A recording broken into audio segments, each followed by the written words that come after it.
Leitura da Bíblia do dia 18 de agosto, o livro de Ester, capítulos 1, 2 e 3, dentro do roteiro de leitura da Bíblia em um ano. Nos dias de Assuero, o Assuero que reinou desde a Índia até a Etiópia, sobre 127 províncias, naqueles dias, assentando-se o rei Assuero no trono do seu reino, que está na cidadela de Susã, no terceiro ano de seu reinado, deu um banquete a todos os seus príncipes e seus servos, no qual se representou o Escol da Pérsia e Média. E os nobres e príncipes das províncias estavam perante ele. Então mostrou as riquezas da glória do seu reino e o esplendor da sua excelente grandeza, por muitos dias, por 180 dias. Passados esses dias, deu o rei um banquete a todo o povo que se achava na cidadela de Susã, tanto para os maiores como para os menores, por 7 dias, no pátio do jardim do Palácio Real. Havia tecido branco, linho fino e estofas de púrpura atados com cordões de linho e de púrpura a argolas de prata e a colunas de alabastro. A armação dos leitos era de ouro e de prata, sobre um pavimento de pórfiro, de mármore, de alabastro e de pedras preciosas. Dava-se-lhes de beber em vasos de ouro, vasos de várias espécies, e havia muito vinho real, graças à generosidade do rei.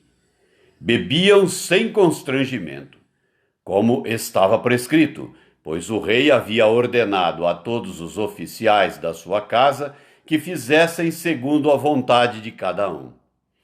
Também a rainha Vasti deu um banquete às mulheres na casa real do rei Assuero. Ao 7º dia, estando já o coração do rei alegre do vinho, mandou a Meumã, Bista, Arbona, Bigitá, Abagitá, Zetar e Carcas, os 7 eunucos que serviam na presença do rei Assuero, que introduzissem à presença do rei a rainha Vasti, com a coroa real, para mostrar aos povos e aos príncipes a formosura dela, pois era em extremo formosa. Porém, a rainha Vasti recusou vir por intermédio dos eunucos, segundo a palavra do rei, pelo que o rei muito se enfureceu e se inflamou de ira. Então o rei consultou os sábios que entendiam dos tempos, porque assim se tratavam os interesses do rei na presença de todos os que sabiam a lei e o direito. E os mais chegados a ele eram Carcena, Setar, Adimata, Tarsis, Meres, Marcena e Memucã, os 7 príncipes dos persas e dos medos, que se avistavam pessoalmente com o rei e se assentavam como principais no reino. Sobre o que se devia fazer, segundo a lei, a rainha Vasti, por não haver ela cumprido o mandado do rei Assuero por intermédio dos eunucos. Então disse Memucã na presença do rei e dos príncipes: a rainha Vasti não somente ofendeu ao rei, mas também a todos os príncipes e a todos os povos que há em todas as províncias do rei Assuero. Porque a notícia do que fez a rainha chegará a todas as mulheres, de modo que desprezarão a seu marido quando ouvirem dizer: mandou o rei Assuero que introduzissem à sua presença a rainha Vasti, porém ela não foi. Hoje mesmo, as princesas da Pérsia e da Média, ao ouvirem o que fez a rainha, dirão o mesmo a todos os príncipes do rei, e haverá daí muito desprezo e indignação. Se bem parecer ao rei, promulgue de sua parte um edito real, e que se inscreva nas leis dos persas e dos medos, e não se revogue, que Vaste não entre jamais na presença do rei Assuero, e o rei deu o reino dela a outra, que seja melhor do que ela. Quando for ouvido o mandado, que o rei decretar em todo o seu reino, vasto que é, todas as mulheres darão honra a seu marido, tanto ao mais importante como ao menos importante. O conselho pareceu bem tanto ao rei como aos príncipes, e fez o rei segundo a palavra de Memucã. Então enviou cartas a todas as províncias do rei, a cada província segundo o seu modo de escrever, e a cada povo segundo a sua língua, que cada homem fosse senhor em sua casa, e que se falasse a língua do seu povo. Capítulo 2. Passadas estas coisas, e apaziguado já o furor do rei Assuero, lembrou-se de Vaste, e do que ela fizera, e do que se tinha decretado contra ela. Então disseram os jovens do rei que lhe serviam: tragam-se moças para o rei, virgens, de boa aparência e formosura. Ponha o rei comissários em todas as províncias do seu reino, que reúnam todas as moças virgens, de boa aparência e formosura, na cidadela de Susã, na casa das mulheres, sob as vistas de Hegai, eunuco do rei, guarda das mulheres, e deixe-lhes os seus ungüentos. A moça que cair no agrado do rei, essa reine em lugar de Vaste. Com isto concordou o rei, e assim se fez. Ora, na cidadela de Susã, havia certo homem judeu, benjamita, chamado Mordecai, filho de Jair, filho de Simei, filho de Quis, que fora transportado de Jerusalém com os exilados que foram deportados com Jeconias, rei de Judá, a quem Nabucodonosor, rei da Babilônia, havia transportado. Ele criara a Hadassa, que é Ester, filha de seu tio, a qual não tinha pai nem mãe, e era jovem bela, de boa aparência e formosura. Tendo-lhe morrido o pai e a mãe, Mordecai a tomara por filha. Em se divulgando, pois, o mandado do rei e a sua lei, ao serem ajuntadas muitas moças na cidadela de Susã, sob as vistas de Hegai, levaram também Ester à casa do rei, sob os cuidados de Hegai, guarda das mulheres. A moça lhe pareceu formosa e alcançou favor perante ele, pelo que se apressou em dar-lhe os ungüentos e os devidos alimentos, como também 7 jovens escolhidas da casa do rei, e a fez passar com as suas jovens para os melhores aposentos da casa das mulheres. Ester não havia declarado o seu povo nem a sua linhagem, pois Mordecai lhe ordenara que o não declarasse.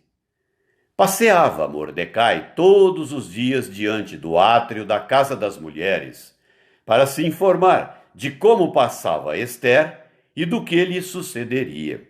Em chegando o prazo de cada moça vir ao rei Assuero, depois de tratada segundo as prescrições para as mulheres por 12 meses, porque assim se cumpriam os dias de seu embelezamento, 6 meses com óleo de mirra e 6 meses com especiarias e com os perfumes e ungüentos em uso entre as mulheres. Então é que vinha a jovem ao rei. A ela se dava o que desejasse para levar consigo da casa das mulheres para a casa do rei. À tarde entrava e, pela manhã, tornava à segunda casa das mulheres, sob as vistas de Saasgás, eunuco do rei, guarda das concubinas. Não tornava mais ao rei, salvo se o rei a desejasse, e ela fosse chamada pelo nome. Ester, filha de Abiail, tio de Mordecai, que a tomara por filha, quando lhe chegou a vez de ir ao rei, nada pediu além do que disse Hegai, eunuco do rei, guarda das mulheres. E Ester alcançou favor de todos quantos haviam. Assim, foi levada Ester ao rei Assuero, à casa real, no 10º mês, que é o mês de Tebete, no 7º ano do seu reinado. O rei amou a Ester mais do que a todas as mulheres, e ela alcançou perante ele favor e benevolência mais do que todas as virgens. O rei pôs-lhe na cabeça a coroa real e a fez rainha em lugar de Vaste. Então o rei deu um grande banquete a todos os seus príncipes e aos seus servos. Era o banquete de Ester. Concedeu alívio às províncias e fez presentes segundo a generosidade real. Quando pela segunda vez se reuniram as virgens, Mordecai estava assentado à porta do rei. Ester não havia declarado ainda a sua linhagem e o seu povo, como Mordecai lhe ordenara, porque Ester cumpria o mandado de Mordecai como quando a criava. Naqueles dias, estando Mordecai sentado à porta do rei, 2 eunucos do rei, dos guardas da porta, Bigtan e Teres, sobremodo se indignaram e tramaram atentar contra o rei Assuero. Veio isso ao conhecimento de Mordecai, que o revelou à rainha Ester, e Ester o disse ao rei em nome de Mordecai. Investigou-se o caso, e era fato, e ambos foram pendurados numa forca. Isso foi escrito no livro das crônicas, perante o rei. Capítulo 3. Depois destas coisas, o rei Assuero engrandeceu a Amã, filho de Amedata, Agagita, e o exaltou, e lhe pôs o trono acima de todos os príncipes que estavam com ele.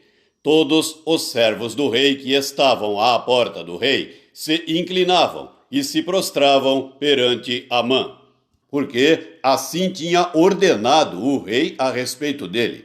Mordecai, porém, não se inclinava, nem se prostrava. Então os servos do rei que estavam à porta do rei disseram a Mordecai: Por que transgrides as ordens do rei?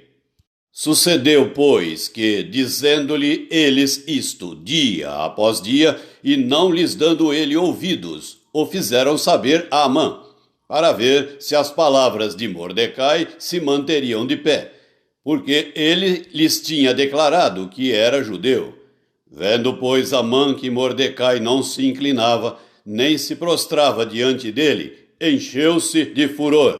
Porém, teve como pouco nos seus propósitos o atentar apenas contra Mordecai, porque lhe haviam declarado de que povo era Mordecai. Por isso, procurou Amã destruir todos os judeus, povo de Mordecai, que havia em todo o reino de Assuero. No primeiro mês, que é o mês de Nisã, no ano 12º do rei Assuero, se lançou o Pur, isto é, sortes perante Amã, dia a dia, mês a mês, até ao 12º, que é o mês de Adar. Então, disse Amã ao rei Assuero: Existe espalhado, disperso entre os povos, em todas as províncias do teu reino, um povo cujas leis são diferentes das leis de todos os povos, e que não cumpre as do rei, pelo que não convém ao rei tolerá-lo. Se bem parecer ao rei, decrete-se que sejam mortos, e nas próprias mãos dos que executarem a obra, eu pesarei 10.000 talentos de prata para que entrem nos tesouros do rei. Então o rei tirou da mão o seu anel, deu-o a Amã, filho de Amedata, Agagita, adversário dos judeus, e lhe disse: Essa prata seja tua, como também esse povo, para fazeres dele o que melhor for de teu agrado. Chamaram, pois, os secretários do rei no dia 13 do primeiro mês, e segundo ordenou Amã, tudo se escreveu aos sátrapas do rei, aos governadores de todas as províncias e aos príncipes de cada povo. a cada província no seu próprio modo de escrever, e a cada povo na sua própria língua. Em nome do rei Assuero se escreveu, e com o anel do rei se selou. Enviaram-se as cartas, por intermédio dos correios, a todas as províncias do rei, para que se destruíssem, matassem e aniquilassem de vez a todos os judeus, moços e velhos, crianças e mulheres, em um só dia, no dia 13 do 12º mês, que é o mês de Adar, e que lhes saqueassem os bens. Tais cartas encerravam o traslado do decreto, para que se proclamasse a lei em cada província. Esse traslado foi enviado a todos os povos, para que se preparassem para aquele dia. Os correios, pois, impelidos pela ordem do rei, partiram incontinenti, e a lei se proclamou na cidadela de Susã. O rei e Amã se assentaram a beber, mas a cidade de Susã estava perplexa. A primeira carta do apóstolo Paulo aos Coríntios, capítulo 11, do versículo 17 até o versículo 34. Nisto, porém, que vos prescrevo, não vos louvo, porquanto vos ajuntais não para melhor, e sim para pior. Porque, antes de tudo, estou informado haver divisões entre vós quando vos reunis na igreja. E eu, em parte, o creio. Porque até mesmo importa que haja partidos entre vós, para que também os aprovados se tornem conhecidos em vosso meio. Quando, pois, vos reunis no mesmo lugar, não é a ceia do Senhor que comeis, porque ao comerdes, cada um toma antecipadamente a sua própria ceia, e há quem tenha fome, ao passo que há também quem se embriague. Não tendes porventura casas onde comer e beber? Ou menosprezais a igreja de Deus e envergonhais os que nada têm? Que vos direi? Louvar-vos-ei? Nisto certamente não vos louvo, porque eu recebi do Senhor o que também vos entreguei, que o Senhor Jesus, na noite em que foi traído, tomou o pão e, tendo dado graças, o partiu e disse: Isto é o meu corpo, que é dado por vós. Fazei isto em memória de mim. Por semelhante modo, depois de haver ceado, tomou também o cálice, dizendo: Este cálice é a nova aliança no meu sangue. Fazei isto todas as vezes que o beberdes, em memória de mim. Porque todas as vezes que comerdes este pão e beberdes o cálice, anunciais a morte do Senhor, até que ele venha. Por isso, aquele que comer o pão ou beber o cálice do Senhor indignamente, será réu do corpo e do sangue do Senhor. Examine-se, pois, o homem a si mesmo, e assim coma do pão e beba do cálice. Pois quem come e bebe, sem discernir o corpo, come e bebe juízo para si. Eis a razão, porque há entre vós muitos fracos e doentes, e não poucos que dormem. Porque, se nos julgássemos a nós mesmos, não seríamos julgados. Mas, quando julgados, somos disciplinados pelo Senhor, para não sermos condenados com o mundo. Assim, pois, irmãos meus, quando vos reunis para comer, esperai uns pelos outros. Se alguém tem fome, coma em casa, a fim de não vos reunirdes para juízo. Quanto às demais coisas, eu as ordenarei quando for ter convosco. Salmo 35, do versículo 17 até o versículo 28. Até quando, Senhor, ficarás olhando? Livra minha alma das violências deles, dos leões a minha predileta. Dar-te-ei graças na grande congregação. Louvar-te-ei no meio da multidão poderosa. Não se alegrem de mim os meus inimigos gratuitos. Não pisquem os olhos os que sem causa me odeiam. Não é de paz que eles falam. Pelo contrário, tramam enganos contra os pacíficos da terra. Escancaram contra mim a boca e dizem: pegamos, pegamos, vimo-lo com os nossos próprios olhos. Tu, Senhor, os viste, não te cales. Senhor, não te ausentes de mim. Acorda e desperta para me fazeres justiça para a minha causa, Deus meu e Senhor meu. Julga-me, Senhor Deus meu, segundo a tua justiça. Não permitas que se regozijem contra mim. Não digam eles lá no seu íntimo: agora sim, cumpriu-se o nosso desejo. Não digam: demos cabo dele. Envergonhem-se e juntamente sejam cobertos de vexame os que se alegram com o meu mal. Cubram-se de pejo e ignomínia os que se engrandecem contra mim. Cantem de júbilo e se alegrem os que têm prazer na minha retidão. E digam sempre: glorificado seja o Senhor, que se compraz na prosperidade do seu servo. E a minha língua celebrará a tua justiça e o teu louvor todo o dia.